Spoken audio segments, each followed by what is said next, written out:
Hey guys, welcome to Last Movie Standing. I didn't want to make any Criterion videos this month. I was like, I'm just going to leave that to everybody else. Because I'm not really planning on buying anything Criterion this month. But I got a movie in today that I watched for the very first time.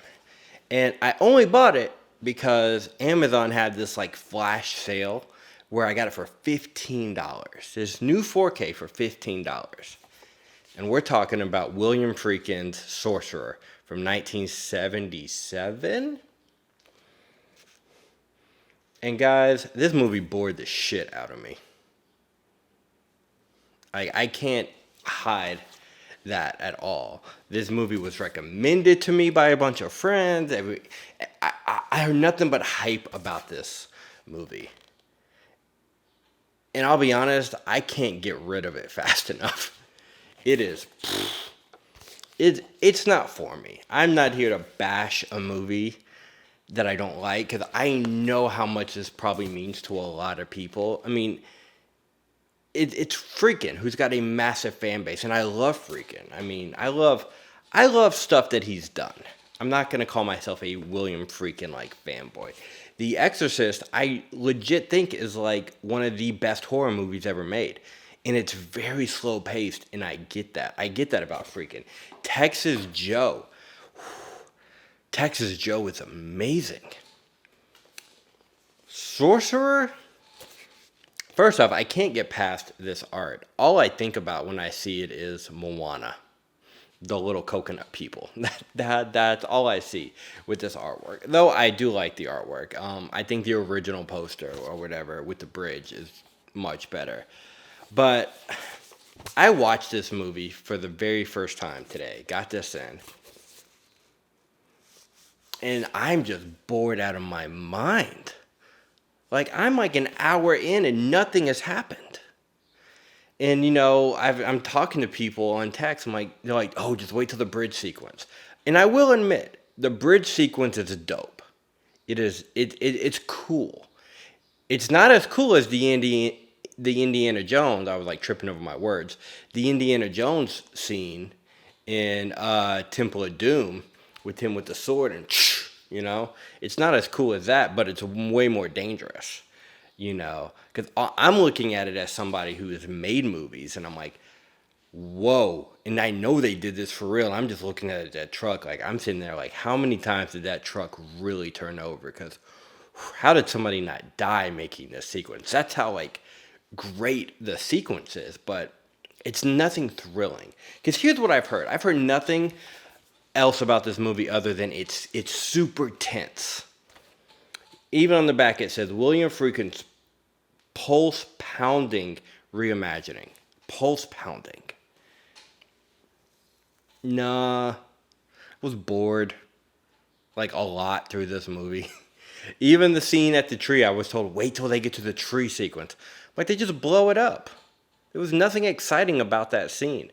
They get to a tree stumped in the middle of the road, and they have to use their nitroglycerin in the back to blow it up, and that's literally it. They're going back like 100 feet, like you think somebody's going to die in this. Nope, nothing happens.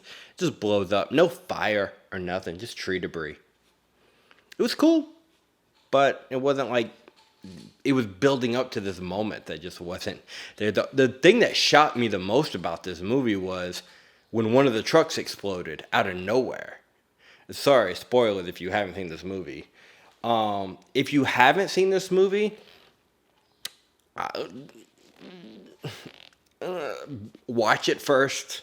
Seriously, watch it before you buy. I blind bought this, mostly because it was $15.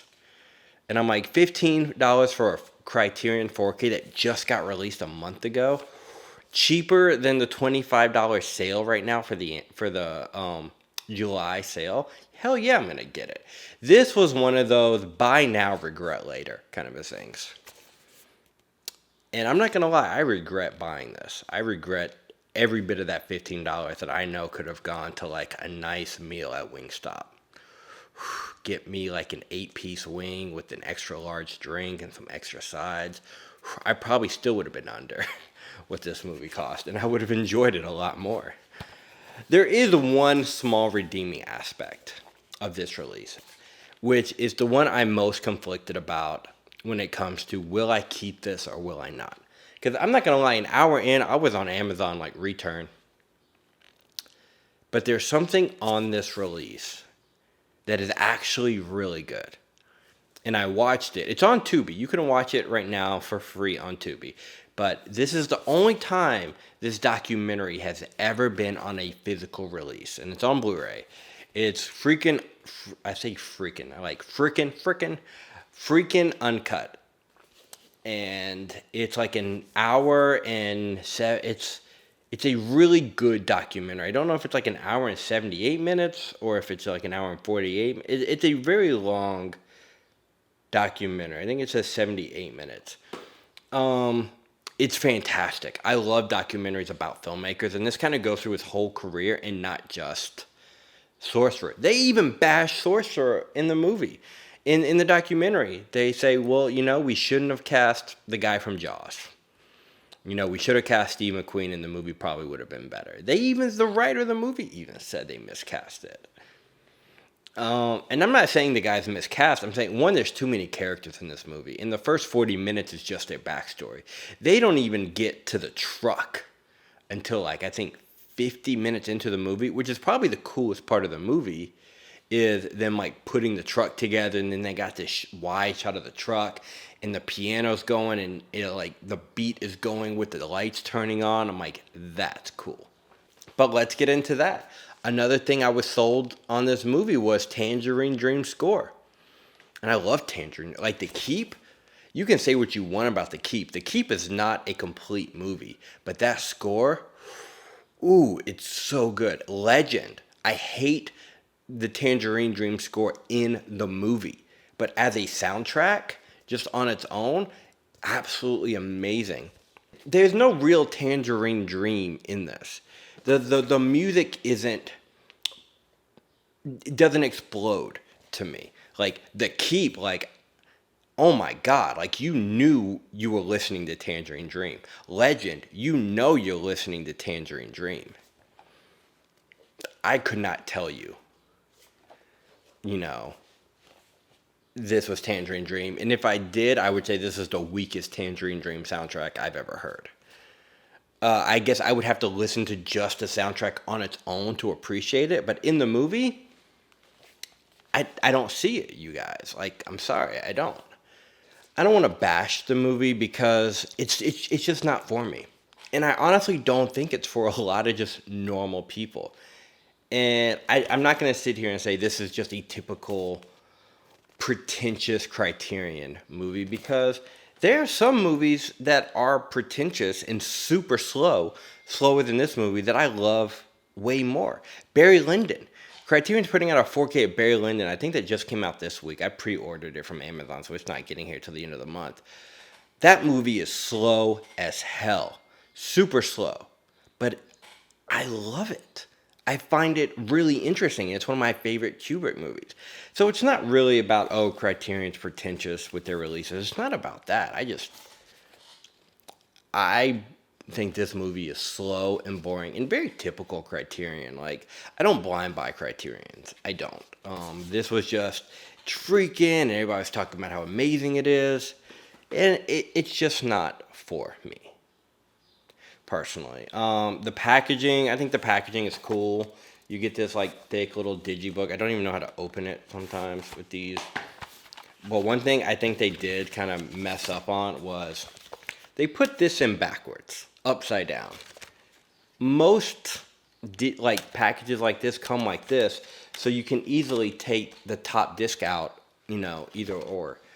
This one, I don't like the top one above. I don't know. It's just a weird thing to me. This poster I think is way cooler with the bridge, because like I said, all I see with this is the little coconut people from Moana. But that's just me.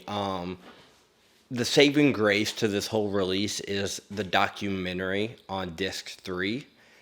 And it's so good.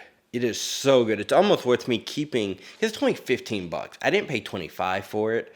I didn't pay $50 for it. I paid $15 for it. So that alone, just for the documentary, may be a reason to keep it. I'm not sure. Because I respect the hell out of Friedkin, even though if I don't like every one of his movies. I don't care for the French Connection very much. To Live and Die in L.A., I loved when I first saw it, but it hasn't really aged well for me, which is fine. I think The Exorcist is one of the greatest movies ever made, and I think Texas Joe is one of the most underrated movies he's ever done. That being said, Sorcerer bored the shit out of me. And I'm sorry to all the people who love this movie. I'm sorry to all the Criterion fanboys who are probably offended by this. I'm sorry. It's slow. It's super slow. And I'm not invested in any of the characters. There's too many characters. From the bad guys to the good guys to the, there's more B-roll in this movie of like just random people in the boroughs of Mexico where they shot it than there is of like a plot or a storyline to this. I don't know. And I know it's a retelling of a movie from like the 50s or something, Wages of Fear. Never seen it. Honestly, I have no interest in seeing it now, but I don't know. I was really disappointed with this. But not really, because I bought it based off FOMO, so it's my fault. I bought it because it was $15 on Amazon, brand new 4K, just got released last month. Like the sales going on, everything's $25, but this movie is $15. So I bought it. And I know I probably wouldn't have liked it because I watched the trailer. But the trailer was such a low res trailer that I was like, maybe it's just a trailer. And I almost canceled the order, and low key, I wish I did. Because I don't blind buy Criterions. And after this, I probably will not blind buy from Criterion ever again. I will at least watch the movie before. I do the same with Vinegar Syndrome. I try not to blind buy from Vinegar Syndrome, but sometimes it is what it is. And I feel like I lost this battle. Because I don't plan to ever watch this movie again. Maybe in 10 years I'll revisit it. And even then it'll be like begrudging. It'll be like, ugh, okay, I'll watch it.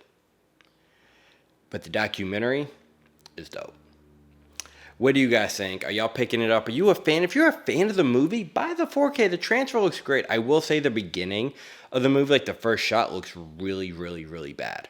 It looks really bad and grainy. You're like, what am I watching? And then like 2 cuts later, it shows a guy in an office and it looks really, really bad. And then it cuts to some guy opening the door and it cuts back to that guy in the office and it's super clean. I'm like, did y'all forget to restore this one clip, or was that element just really messed up? That's my only real nitpick besides the movie's plot is just super slow. Me saying I would rather watch Barry Lyndon for 3 hours all week long than to watch Sorcerer for 2 hours, even one more time in 10 years, is saying enough. But that's just me. I don't know.